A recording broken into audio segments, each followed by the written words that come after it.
बहुत ही सत्कारयोग प्यारे professor doctor Jasvir Singh साहब जी, कर्नल BS करेवाल साहब, साहब बहुत ही प्रमुख विवेकी जनों, प्यार से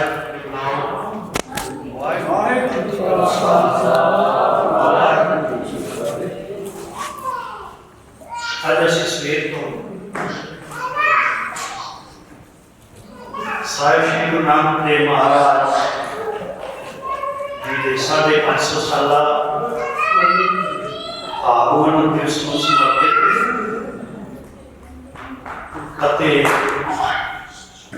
श्रीमान संत जी की बरसी के संबंध में सैमीनार अंदर साहिब श्री गुरु नानक देव महाराज जी के सिद्धांतां समझाने का उपराला कर दिया।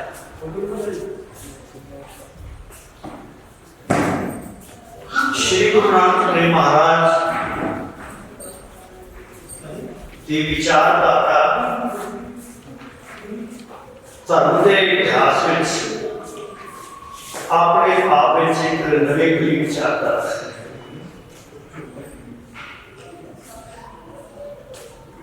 ये नवेकली इसके लिए है कि तुसी आराम में जाओगे, बाणी पढ़ते हैं, श्लोक 68 पढ़ के फिर सोचा सोच ना होगी कि तुम शुरू करते हैं, ये अपने आप को समझना है। बाकी धर्मां दे कथाकार, व्याख्याकार अते धर्म ग्रंथ वो दूजे नूं उपदेश करते हैं, परंतु जब असीं बाणी पढ़ांगे, बाणी की क्रमता पहली पौड़ी पढ़ा, श्री गुरु नानक देव जी ने एक नई ट्रेडिशन चलाई कि अपने आप को समझाने की बहुत ही लोड़ है,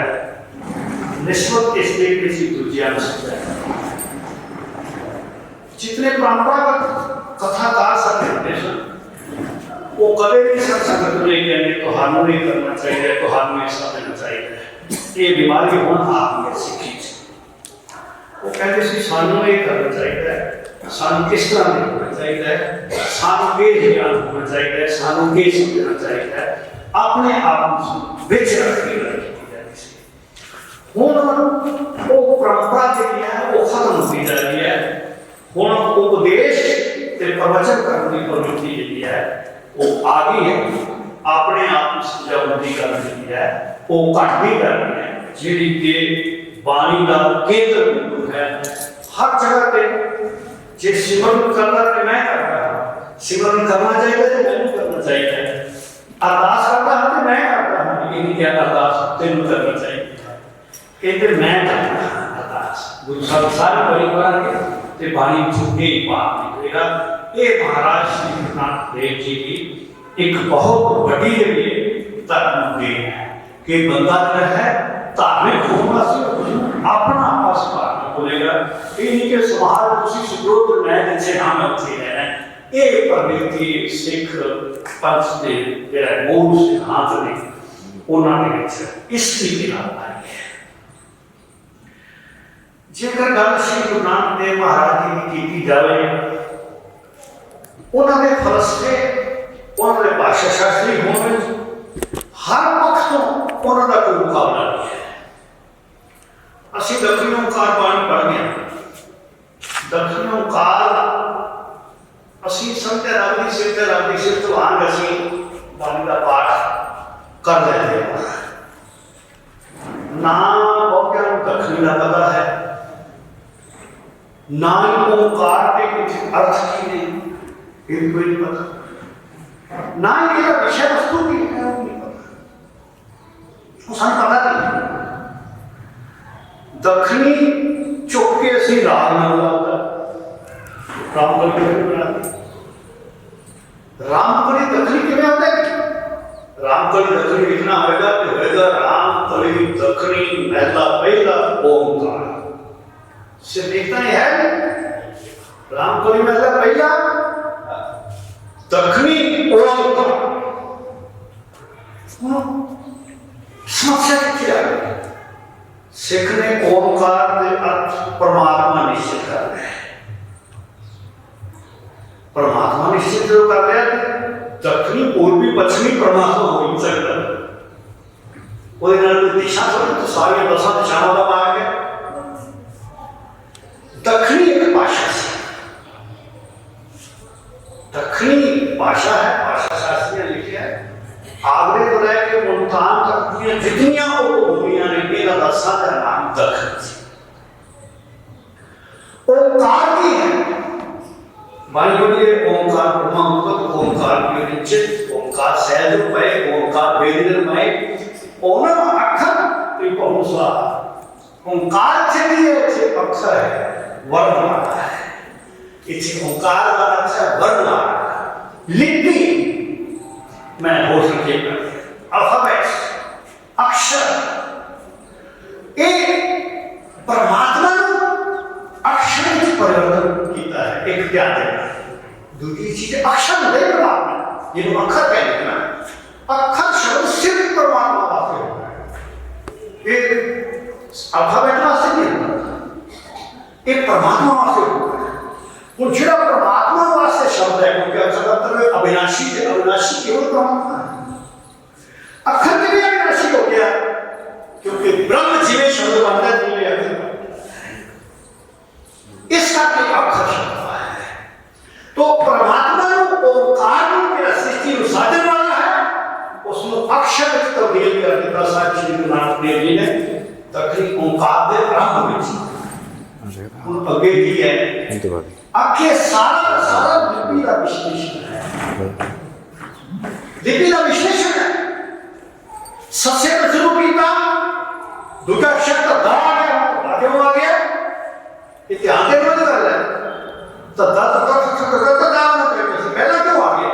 ये पहला जिन्ने के तो पहला जिन्ने अक्षर वर्णित किए ने इन्हां दा एक प्रयोजन है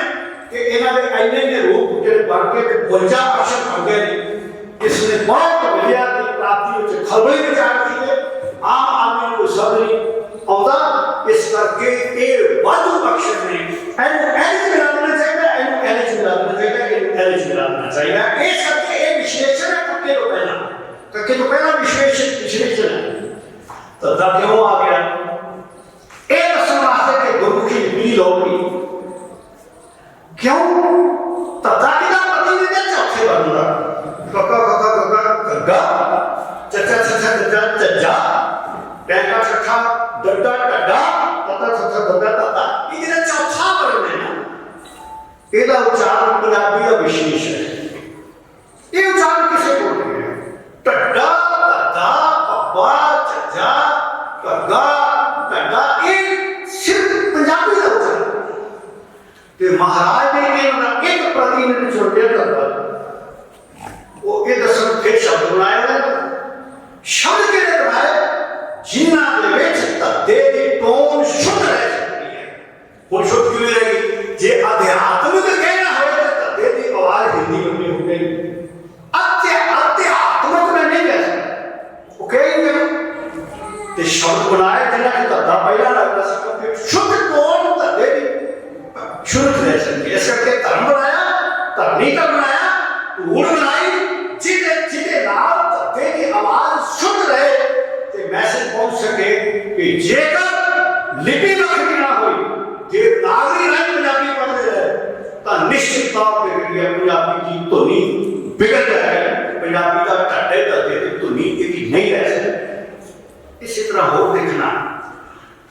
ज्ञान के ज्ञानो शब्द ये सिर्फ लिपि वाले चाहता है ज्ञान नंगे ना सारे गोविंद साहब से ज्ञान की देती है ज्ञान नहीं है सब पता है ज्ञान ज्ञान नहीं ज्ञानों ने कितने मिलना पड़ता पाता है कितने नहीं है वो मिलेगा तो हम ये मिलना पड़ता ये केवल लिपि वाली वाली इसमें और ये क्यों नहीं सकते इस करके एक दर्शाओं रास्ते लिपि रिलोड की नवी लिपि रिलोड की है दस्ते ने कि नंगा पे नंजा कि जब असं देवनागरी में लिखांगे देवनागरी में इन्हां दी पूरे वर्ण की वरतों नहीं। जब लिखा जाएगा नन्या अद्धे अक्षर अता लिखा जाएगा, जब लिखा जाएगा नन्ना अता लिखा जाएगा। नन्ना पूरा कदे भी तुहानू देवनागरी से संस्कृत में लिखा कि हिंदी से पढ़ के देख लेना देवनागरी से वो नन्ना ते नन्या अता पंजाबी में पूरा आएगा, क्योंकि पंजाबी में पूरा बोला जाता है। पंजाबी में जन्म कहने नन्ना लगता है, बाणी में डाक लिखता है हरि नामा हरि नाम है नन्ना लिखता है। ये पंजाबी की विशेष है। इस करके महाराज जी ने लिपि का इतना गंभीर विश्लेषण किया है दक्षिणी ओंकार में भाषा शास्त्र में किसी ग्रंथ को उपलब्ध नहीं हो सकता। धर्म किसी धर्म ग्रंथ में लिपि का विश्लेषण लिपि की गल नहीं। गुरु ग्रंथ साहब लिपि का विश्लेषण है। और फिर और बेनती कर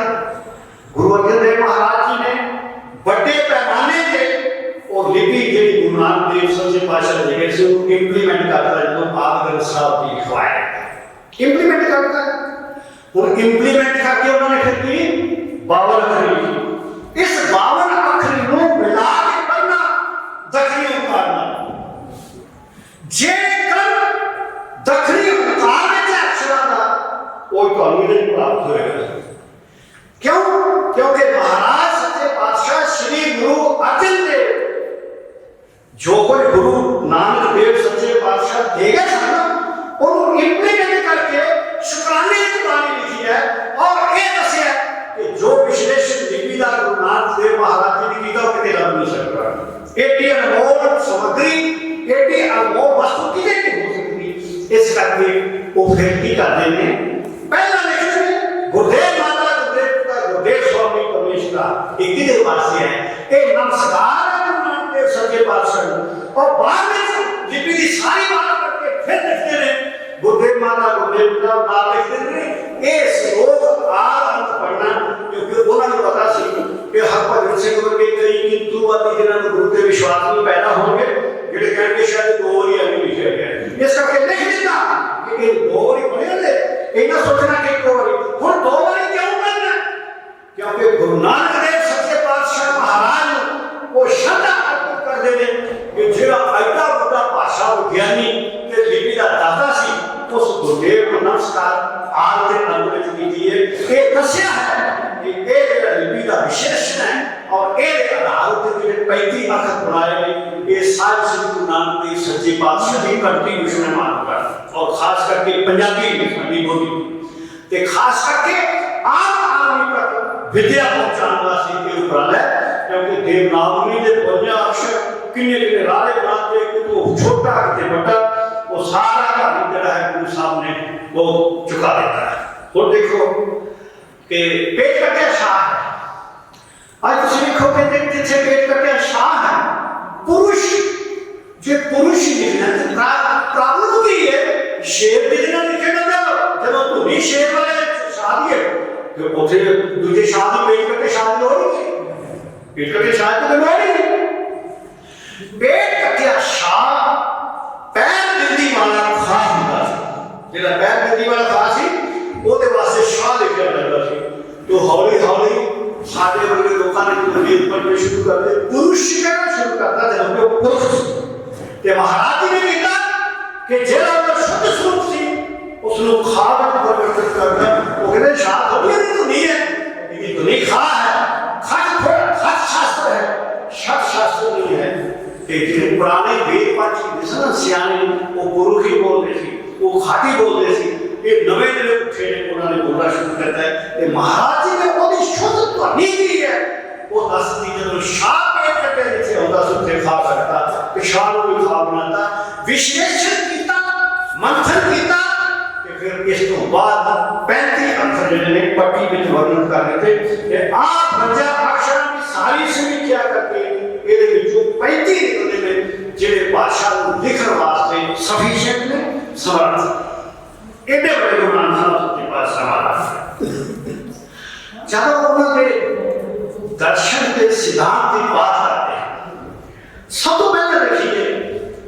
जगत को जिस रूप में साहिब श्री गुरु नानक देव जी ने देखा है वो किसी होर का ग्रंथ जो प्राप्त है जब असं सैमेटिक धर्म पढ़ांगे स्वामी धर्म पढ़िए इस्लाम है यहूदी धर्म है क्रिश्चियनिटी है ईसाई धर्म की है एक धरती क्यों बनाई गई है बंदे को सजा देने वास्ते ध्यान करना ये धरती बनाई बंदे को सजा देने वास्ते क्यों सजा देनी है क्योंकि स्वर्ग में उन्हें पाप कर लिया सी स्वर्ग में पाप करके स्वर्ग का अधिकारी नहीं सी इस करके उस दुख देने वास्ते तसीहे देने वास्ते कष्ट देने वास्ते ये धरती बना दी रब ने और कहना ये मैं नहीं कहता जीनिसिस पोथी बाइबल की पहली पढ़ के देख उथे रब देना बंदे को राह रोके आदम को कहता कि स्वर्ग में तू आज्ञा कीती है वो तेन उस धरती ते सुटा कर जिथे तेन मुंह दे पसीने नाल रोटी खानी पवेगी तेरे वास्ते इस धरती ते कंडे पैदा करांगा जेड़े तेरे पैर नहीं देंगे और इसकी जो क्या कि तेन जलेबे की पीड़ सहनी पवेगी इस तरीके नाल तेन मैं तेरे पाप की सजा देंगे तो पापां की सजा देने वास्ते उसने ये धरती पैदा की श्री गुरु नानक देव सच्चे पातशाह महाराज जी जब देखा ना उनकी बाणी पर पहली गल क्या क्या पावे विचार इस सृष्टि के बारे में सृष्टि बनाई है कि बहुत कुछ है गुरु ग्रंथ साहब के विशेष सृष्टि सजाई है परमेश्वर ये संसार में झूठा के ग्रुप के लिए क्या जा रहा है ये बात सुन के लिए गई है जेड़ा संसार परमेश्वर आप है कि परमेश्वर को रूप कह सकते हैं वो तो सुंदर ही सुंदर है ये महाराज सच्चे पातशाह श्री गुरु नानक देव जी का शिक्षा है दुर्गे गुरु नानक देव सच्चे पातशाह ये कल्ले ऐसे धार्मिक लोग जिन्होंने धर्म की परिभाषा नहीं धर्म की परिभाषा नहीं लिखी बाकी जने वो अपने अपने पंथ को धर्म कहते सन गुरु नानक साहब ने कहा धर्म संसार में केवल केवल संसार में नहीं धर्म तो कभी विनष्ट नहीं करता परमात्मा तो निकलता है परमात्मा में चला जाता है धर्म ते वो है जिसने सारी कायनात दिखाई हुई है और धर्म दया को संतोष था तो धर्म कहते वखरे वखरे किवें हो सकते हैं कहते भाई आज जिन्होंने तुम धर्म कह रहे हो ना सिख धर्म है इस्लाम धर्म है हिंदू धर्म है ईसाई धर्म है धर्म नहीं है धर्म केवल एक है एक पंथ ने ये रास्ते ने ये तो मार्ग नहीं उस धर्म तक जाने वाले मार्ग नहीं ये तो रास्ता धर्म एक है सारी इंसानियत का जिस दे नाम से इंसानियत लड़ती सी गुरु नानक साहब सच्चे पातशाह ने कह दिया कि धर्म से ना तो धर्म से प्रार्थना सारे लोग हुई है वो तुम्हारे रास्ते वखरे वखरे ने इस रास्ते के लिए झगड़ा पा के तुम धर्म तक नहीं पहुंच सकते उन्होंने ये समझा कहते धर्म तक पहुंचना है राह में झगड़ा कर लिया तो धर्म तक किਵੇਂ पहुंचोगे इस करके महाराज जी ने किया धर्म केवल एक है ਉਹਦੇ ਮਾਰਗ ਉੱਥੇ ਤੱਕ ਪਹੁੰਚਣ ਦੇ ਰਸਤੇ ਜਿਹੜੇ ਨੇ ਵੱਖਰੇ ਵੱਖਰੇ ਨੇ ਫਿਰ ਜਦੋਂ ਧਰਮ ਪਹਿਲੀ ਵਾਰ ਗੁਰਬਾਣੀ ਚ ਆਇਆ ਤੇ ਉੱਥੇ ਉਹਨਾਂ ਕਹਿ ਦਿੱਤਾ ਇਹ ਮੰਨਣਾ ਮਾਰਗ ਤੇ ਚੱਲਿਆ ਪੰਥ ਮੰਨਣਾ ਧਰਮ ਸਿੱਧੀ ਸਰਬੰਧ ਹੁਣ ਇਹ ਵਿਆਖਿਆ ਜਿਹੜੀ ਹੈ ਥੋੜੀ ਔਖੀ ਹੈ ਕਿਉਂਕਿ ਬਾਣੀ ਦੀ ਵਿਆਖਿਆ ਕਿਤੇ ਕਿਤੇ ਬੜੀ ਮੁਸ਼ਕਲ ਹੋ ਜਾਂਦੀ ਹੈ ਆਮ ਤੌਰ ਤੇ ਕਰਤਾ ਜਾਂਦਾ ਬਸ ਮਾਰਗ ਦੇ ਧਰਮ ਦਾ ਰਸਤਾ ਬਣਾਤਾ ਜਾਂਦਾ ਹੈ महाराज जो पंथ शब्द लेते हैं वो पंथ की संकीर्णता ये ध्यान देना मन्ने बात में चले पंथ मन्ने धर्म से भी संबंध जिस व्यक्ति का मनन करके धर्म ना समझ बन जाएगा वो बंदा जेड़ा के पंथक संकीर्णता है इस रास्ते से चलेगा इस के मार्ग मन्ने मार्ग मन्ने मार्ग में चले पंथ वो पंथ के रास्ते ते नहीं चलता ਇਹਦਾ ਭਾਵ ਕੀ ਹੈ ਇਹਦਾ ਮਤਲਬ ਪੰਥਕ ਸੰਕੀਰਣਤਾ ਤੇ ਇਹ ਜਿਹੜੀ द्वेष ਹੈ ਪੰਥਾਂ ਦੇ ਵਿੱਚ ਕਹਿੰਦੇ ਇਸ ਰਸਤੇ ਤੇ ਉਹ ਵਿਅਕਤੀ ਕਦੇ ਨਹੀਂ ਚੱਲਦਾ ਜਿਹਦਾ ਧਰਮ ਨਾਲ ਸੰਬੰਧ ਨਹੀਂ ਕਰਦਾ ਹੈ ਸ਼੍ਰੀ ਗੁਰੂ ਨਾਨਕ ਦੇਵ ਜੀ ਨੇ ਧਰਮ ਦੀ ਪਰਿਭਾਸ਼ਾ ਬਦਲ ਦਿੱਤੀ ਇਸ ਕਰਕੇ ਜਦੋਂ ਅਸੀਂ ਬਾਣੀ ਪੜਾਂਗੇ ਜਿੱਥੇ ਕਿਤੇ ਸਤ ਸੰਤੋਖ ਇਤਿਆਦੀ ਗੁਣ ਆਉਣਗੇ ਉੱਥੇ ਧਰਮ ਦਾ ਸੰਬੰਧ ਹੈ ਧਰਮ ਵਾਸਤੇ ਨਾਲ ਆਉਣੇ ਸ਼ਰਤੇ ਧਰਮ ਜਿਹੜਾ ਹੈ ਉਹ ਬਹੁਤ ਬਚਨ ਵਿੱਚ ਤੇ ਇਹਨਾਂ ਅਰਥਾਂ ਵਿੱਚ ਨਹੀਂ ਆਏਗਾ ਜਿਨ੍ਹਾਂ ਅਰਥਾਂ ਵਿੱਚ ਅਸੀਂ ਅੱਜ ਇਸ ਸ਼ਬਦ ਦੀ ਵਰਤੋਂ ਕਰ ਰਹੇ ਹਾਂ ਇਸ ਕਰਕੇ ਸਾਡੀ ਪਰੰਪਰਾ ਵਿੱਚ ਸਿੱਖ ਧਰਮ ਕਦੇ ਨਹੀਂ ਸੀ ਸਾਡੀ ਪਰੰਪਰਾ ਵਿੱਚ ਸਿੱਖ ਪੰਥ ਜਾਂ ਖਾਲਸਾ ਪੰਥ ਜਿਹੜਾ ਸੀ ਨਾਮ ਦਿੱਤਾ ਜਾਂਦਾ ਸੀ, ਇਹ ਹੁਣ ਨਵੀਂ ਪਰੰਪਰਾ ਹੈ ਕਿ ਅਸੀਂ ਸਿੱਖ ਧਰਮ ਕਹਿ ਕੇ ਤੇ ਗੁਰਮਤਿ ਦੀ ਜਿਹੜੀ ਵਿਚਾਰਧਾਰਾ ਹੈ ਉਹਦੇ ਉਲਟ ਬੋਲਣਾ ਸ਼ੁਰੂ ਕਰ ਦਿੱਤਾ ਹੈ। ਸੋ ਇਸੇ ਤਰ੍ਹਾਂ ਜਿਹੜੀ ਗੱਲ ਪ੍ਰਾਸੰਗਿਕਤਾ ਦੀ ਹੈ, ਇੱਕ ਬੇਨਤੀ ਹੈ ਪ੍ਰਾਸੰਗਿਕਤਾ ਅੱਜ ਰੈਲੇਵੈਂਟ ਹੈ ਜਾਂ ਨਹੀਂ ਸਿੱਖੀ ਦੁਨੀਆ ਦੇ ਕੋਈ ਗ੍ਰੰਥ ਜਿਹੜੇ ਨੇ ਉਹਨਾਂ ਦਾ ਕੁਝ ਪੋਰਸ਼ਨ ਸਦਾ ਰੈਲੇਵੈਂਟ ਨਹੀਂ ਰਹਿ ਸਕਦਾ। ਕਿਉਂ ਨਹੀਂ ਰਹਿ ਸਕਦਾ? ਕਿਉਂਕਿ ਸਾਰੇ ਧਰਮ ਗ੍ਰੰਥਾਂ ਵਿੱਚ ਕੌਮਾਂ ਦੀ ਮਰਿਆਦਾ ਪਈ। ਇਹ ਜਿਹੜੀ ਮਰਿਆਦਾ ਹੈ ਇਹ ਰਹਿਣ ਸਹਿਣ ਹੈ, ਇਹ ਇੱਕੋ ਜਿਹਾ ਸਦਾ ਲਈ ਨਹੀਂ ਰਹਿ ਸਕਦਾ, ਇਹਨੇ ਬਦਲਣਾ ਹੈ। ਦੇਖੋ ਸਾਡੇ ਵੱਡੇ ਕਿਸੇ ਨੂੰ ਚਾਦਰਾ ਬੰਨ੍ਹਦੇ ਹੁੰਦੇ ਸੀ, ਅਸੀਂ ਪੈਂਟਾਂ ਪਾਣੀ, ਛੋਟੇ ਹੁੰਦੇ ਅਸੀਂ ਚਾਦਰਾ ਬੰਨ੍ਹਦੇ ਹੁੰਦੇ ਸੀ, ਹੁਣ ਅਸੀਂ ਪੈਂਟਾਂ ਪਾਣੀ ਸ਼ੁਰੂ ਕਰ ਦਿੱਤੇ ਤਾਂ ਬਦਲ ਗਿਆ ਨਾ, ਤਬਦੀਲੀ ਆ ਗਈ। ਖਾਣ ਪੀਣ ਪਹਿਨਣ ਵਿੱਚ ਇਹ ਬਾਹਰ ਦੇ ਜਿਹੜਾ ਸੱਭਿਆਚਾਰ ਹੈ ਇਹਦੇ ਵਿੱਚ ਪਰਿਵਰਤਨ ਨੂੰ ਕੋਈ ਰੋਕ ਨਹੀਂ ਸਕਦਾ। ਜੇ ਆਪਾਂ ਕਹੀਏ ਨਾ, ਆਪਾਂ ਕਹਿੰਦੇ ਜਿਉਂ ਪੁਰਾਣੇ ਵੇਲਾ ਚੱਲਦਾ ਹੁੰਦਾ ਸੀ, ਐ ਹੁੰਦਾ ਸੀ, ਐ ਹੁੰਦਾ ਸੀ, ਪੁਰਾਣਾ ਵੇਲਾ ਵੇਲੇ ਨੂੰ ਬਣ ਸਕਦਾ ਹੈ। ਇਸੇ ਤਰ੍ਹਾਂ ਇਹ ਬੰਦੇ ਦੀ ਲਾਈਫ ਜਿਹੜੀ ਚੱਲਦੀ ਹੈ ਨਾ, ਇਹਦੀ ਗਤੀ ਨੂੰ ਰੋਕਿਆ ਨਹੀਂ ਜਾ ਸਕਦਾ, ਇਹ ਪਰਿਵਰਤਨ ਨੂੰ ਰੋਕਿਆ ਨਹੀਂ ਜਾ ਸਕਦਾ। ਹਾਂ, ਅਸੀਂ ਇਹ ਜ਼ਰੂਰ ਚਿੰਤਾ ਕਰਨੀ ਹੈ ਕਿ ਜਦੋਂ ਇਹ ਪਰਿਵਰਤਨ ਆਉਣ ਬੰਦਾ ਇਨਸਾਨੀਅਤ ਤੋਂ ਨਾ ਮਿਲੇ, ਇਨਸਾਨ ਬਣਿਆ ਹੈ, ਉਹਦੇ ਲਈ ਯਤਨਸ਼ੀਲ ਧਰਮ ਵੀ ਰਹਿੰਦਾ ਤੇ ਸਮਾਜ ਵੀ ਰਹਿੰਦਾ ਕਿ ਬੰਦਾ ਜਿਹੜਾ ਬੰਦਾ ਬਣਿਆ ਹੈ। ਪਰੰਤੂ ਇਹ ਬਾਹਰ ਦੇ ਪਰਿਵਰਤਨ ਵੀ ਰੋਕ ਨਹੀਂ ਸਕਦੇ। ਭਾਸ਼ਾ ਜਿੰਨਾ ਮਰਜ਼ੀ ਤੁਸੀਂ ਜੋਰ ਲਗਾ ਲਓ, ਕਹਿ ਲਓ ਤੁਸੀਂ ਜ਼ੋਰ ਲਾ ਲਓ, ਪੰਜਾਬੀ ਅੱਜ ਦੀ ਜਿਹੜੀ ਹੈ ਇਹ 10 ਸਾਲਾਂ ਬਾਅਦ ਇਹ ਪੰਜਾਬੀ ਨਹੀਂ ਰਹੇਗੀ, ਇਹਨੂੰ ਰੋਕ ਨਹੀਂ ਸਕਦਾ। ਭਾਸ਼ਾਵਾਂ ਕਈ ਆਈਆਂ, ਕਈ ਲਿਖੀਆਂ, ਕਈ ਜੰਮਣਗੀਆਂ, ਕਈ ਬਣਨਗੀਆਂ। ਜਿਵੇਂ ਜੀਵ ਜੰਮਦੇ ਤੇ ਮਰਦੇ ਨੇ ਤਿਵੇਂ ਭਾਸ਼ਾ ਜੰਮਦੀ ਮਰਦੀ ਹੈ। ਇਸ ਕਰਕੇ ਇਹਨੂੰ ਰੋਕਿਆ ਨਹੀਂ ਜਾ ਸਕਦਾ। ਆਪ ਕਿੰਨੀ ਜਿਹੜੀ ਸਾਡੇ ਸਕੂਲ ਸ਼ਬਦ ਬੋਲਦੇ ਆ, ਯੂਨੀਵਰਸਿਟੀ ਸ਼ਬਦ ਬੋਲਦੇ ਆ, ਟਰੈਕਟਰ ਬੋਲਦੇ ਆ, ਮੋਟਰ ਬਣਾਉਣਾ ਬੋਲਦੇ ਆ, ਬਿਜਲੀ ਬੋਲਦੇ ਆ, ਆਪਣਾ ਬਲਬ ਬੋਲਦੇ ਆ,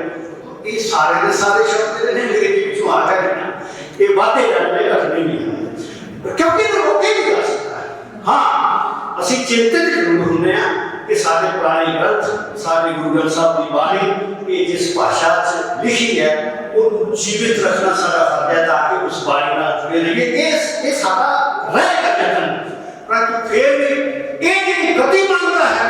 ਇਹ ਜਿਹੜੀ ਸਪੀਡ ਹੈ ਜਿਹੜੀ ਕੁਦਰਤੀ, ਇਹਦੇ ਵਿੱਚ ਕੋਈ ਕਦਰ ਨਹੀਂ ਪਾ ਸਕਦਾ, ਕੋਈ ਇਹਨੂੰ ਤੋੜ ਨਹੀਂ ਸਕਦਾ। ਇਹਦੇ ਵਿੱਚ ਬਦਲਾਅ ਆਉਣਗੇ। ਪਰ ਗੁਰੂ ਗ੍ਰੰਥ ਸਾਹਿਬ ਦੀ ਖੂਬੀ ਕੀ ਹੈ? ਗੁਰੂ ਗ੍ਰੰਥ ਸਾਹਿਬ ਵਿੱਚ ਕਿਸੇ ਕੌਮ ਦੀ ਮਰਿਆਦਾ ਨਹੀਂ, ਕਿਸੇ ਕੌਮ ਦੀ ਮਰਿਆਦਾ ਨਹੀਂ, ਕਿਸੇ ਸਮਾਜ ਦੀ ਮਰਿਆਦਾ ਨਹੀਂ ਹੈ। ਇਸ ਕਰਕੇ ਕਿ ਇਹ ਗ੍ਰੰਥ ਕਿਸੇ ਸਮਾਜ ਦੀ ਮਨੁੱਖਤਾ ਦੇ, ਕਿਸੇ ਜਿਹੜਾ ਸੱਭਿਆਚਾਰ ਹੈ, ਉਹਦਾ ਰਹਿਣ ਸਹਿਣ ਹੈ, ਉਹਦੇ ਨਾਲ ਬਚਿਆ ਹੋਇਆ ਨਹੀਂ ਹੈ। ਇਸ ਕਰਕੇ ਇਹਦੇ ਵਿੱਚ ਬਦਲਣ ਵਾਲੀਆਂ ਚੀਜ਼ਾਂ ਸ਼ਾਮਿਲ ਨਹੀਂ ਕੀਤੀਆਂ। ਇਹ ਗ੍ਰੰਥ ਰੈਲੇਵੈਂਟ ਨਾ ਰਹਿੰਦਾ ਜੇ ਸਿੱਖੀ ਦੀ ਮਰਿਆਦਾ ਲਿਖੀ ਹੁੰਦੀ ਹੈ। ਇਹ ਗ੍ਰੰਥ ਮਨੁੱਖਤਾ ਦਾ ਗ੍ਰੰਥ ਕਦੇ ਨਹੀਂ ਸੇਵ ਕਰਦਾ। ਜੇ ਸਾਡੀ ਅਮਰ ਦੀ ਮਰਿਆਦਾ ਲਿਖੀ ਹੁੰਦੀ, ਸਾਡੇ 5 ਕਕਾਰ ਲਿਖੇ ਹੁੰਦੇ, ਸਾਡੀ ਰਹਿਤ ਮਰਿਆਦਾ ਲਿਖੀ ਹੁੰਦੀ, ਜਿਵੇਂ ਕੁਰਾਨ ਸ਼ਰੀਫ ਲਿਖੀ। ਕੁਰਾਨ ਸ਼ਰੀਫ ਮੈਂ ਉਸ ਨੂੰ ਪੜ੍ਹ ਕੇ ਉਸ ਨੂੰ ਇੱਕ ਧਰਮ ਗ੍ਰੰਥ ਦਾ ਸਤਿਕਾਰ ਦੇ ਸਕਦਾ ਹਾਂ, ਮੈਂ ਉਹਦੇ ਤੇ ਚੰਗੀਆਂ ਗੱਲਾਂ ਪੜ੍ਹੀਆਂ ਲੱਗ ਸਕਦਾ, ਪਰੰਤੂ ਮੈਂ ਉਹਦੇ ਨਿਕਾਹ ਦੇ ਸਿਸਟਮ ਨੂੰ, ਉਹਦੇ ਤਲਾਕ ਦੇ ਸਿਸਟਮ ਨੂੰ ਮੇਰੇ ਸਮਾਜ ਦਾ ਨਹੀਂ ਕਰ ਸਕਦਾ। ਗੁਰੂ ਗ੍ਰੰਥ ਸਾਹਿਬ ਤੋਂ ਲਿਖਿਆ ਹੀ ਅਨੰਦ ਕਾਰਜ ਹੈ ਹੋਵੇਗਾ, ਅੰਮ੍ਰਿਤ ਐਸ਼ ਕਰਾਇਆ ਜਾਏਗਾ, ਕਿਤੇ ਲਿਖਿਆ? ਬਿਲਕੁਲ ਨਹੀਂ ਲਿਖਿਆ। ਅਨੰਦ ਕਾਰਜ ਨਾਲ ਜਿਹੜੀਆਂ ਅਸੀਂ ਬਾਣੀਆਂ ਕਰ ਰਹੇ ਹਾਂ ਉਹ ਤੇ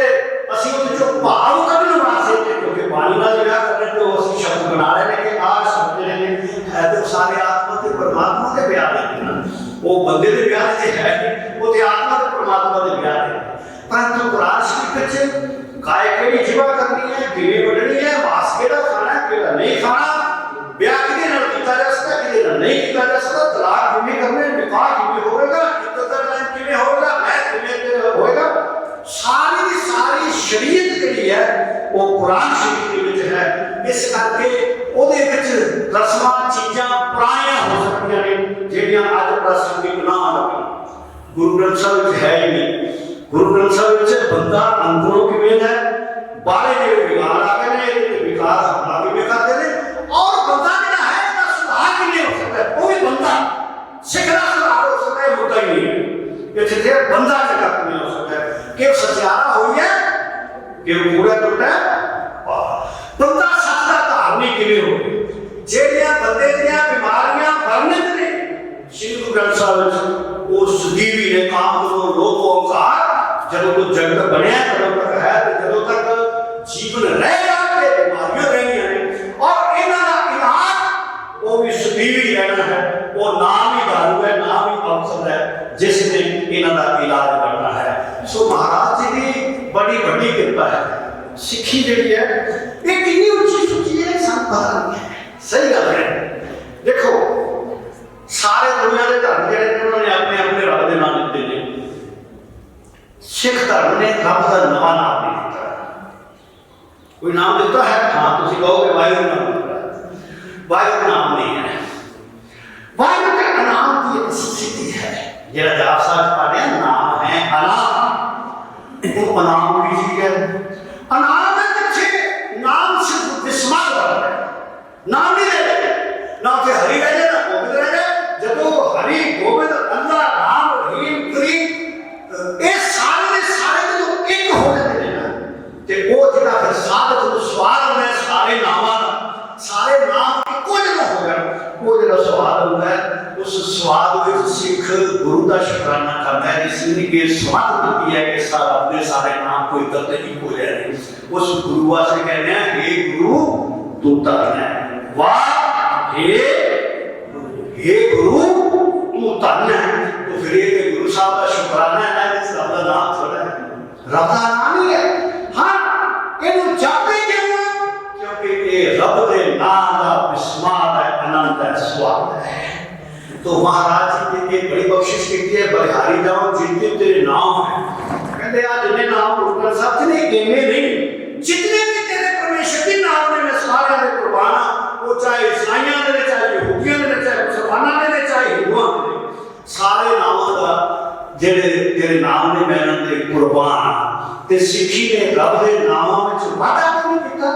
इस करके नहीं किया क्योंकि सारे नाम ही रब के पवित्र ने कि जे सिखी में एक नवा नाम दे देंगे तो सिख ने कहना सी सादा नाम ते आ ये मुसलमान भी कहते हैं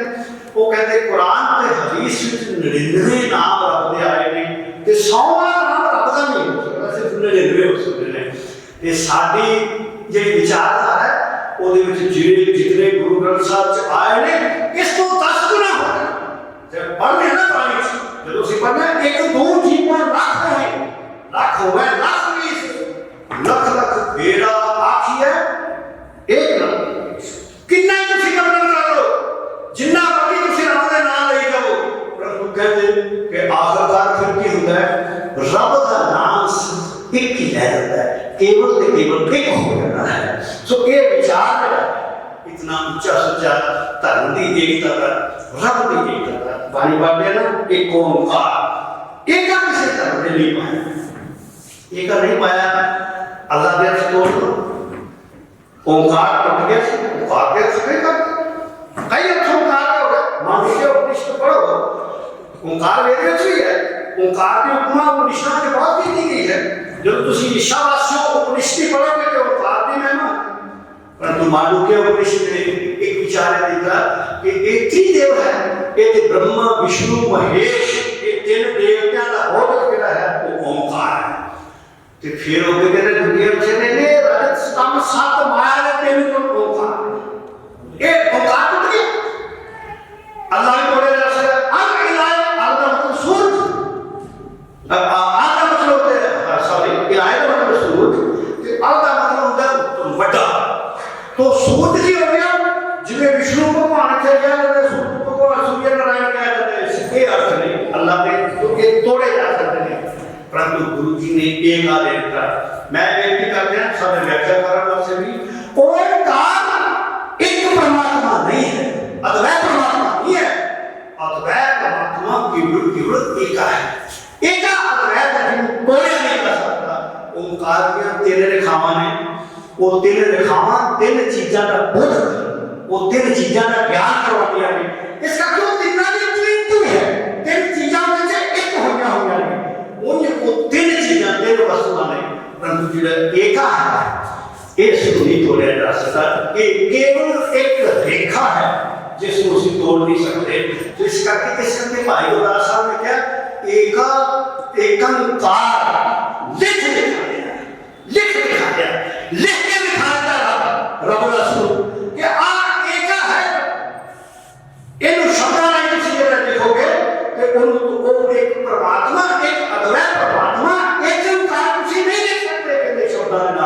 कहते ये तो एके नाल ही लिखा जा सकता है भाई गुरदास साहब कहते कि एका एकंकार लिख लिखा लिया